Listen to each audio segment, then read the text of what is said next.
Welcome to vision 5 TV.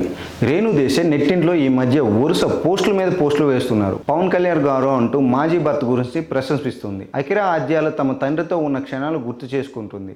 Pawan Kalyan గెలుపు ప్రమాణ స్వీకారం మీద కూడా రేణు దేశాయ్ స్పందించారు. అఖిరా ఆద్యాల ఎంతో సంతోషంగా ఉన్నారు అనేది చూస్తూ ఫోటోలు వీడియోలు షేర్ చేశారు. ఇక తనకు బీజేపీ పట్ల ఉన్న ప్రేమను, మోదీ మీద ఉన్న గౌరవాన్ని కూడా చాటుకున్నారు. తాజాగా రేణు దేశాయ్ జంతు బలి మీద స్పందించారు. మామూలుగానే రేణు దేశాయ్కి మూగజీవాలంటే చాలా ఇష్టం. పెట్స్ జంతువుల సంరక్షణ కోసం రేణు దేశాయ్ పాటుపడుతుంటారు. పెట్స్ కోసం, వాటి వైద్యం కోసం అప్పుడప్పుడు విరాళాలను కూడా సేకరిస్తుంటారు. అయితే తాజాగా జంతు బలి మీద స్పందించారు. ఏ మతంలో అయినా సరే జంతు బలిని ఇవ్వడం తప్పు, ఆపండి. ఆ దేవుడైనా సరే ఈ పని పట్ల సంతోషించడు. అలా ఓ ప్రాణిని దయ లేకుండా చంపడం చూసి దేవుడు సంతోషించడు అని చెప్పుకొచ్చింది. మరి రేణు దేశాయ్ చెప్పినట్లుగా ఈ మేకలు, కోళ్లను బలి ఇవ్వడం వంటివి ఆపేస్తారా అన్నది డౌటే. మాంసం కూడా ముట్టొద్దని చెబుతుంటారు. అఖిరా ఆద్యాల్ని అయితే వేగన్ గానే పెంచేశారు రేణు దేశాయ్. అందరినీ వేగన్ గానే మారమని సలహాలు ఇస్తుంటారు.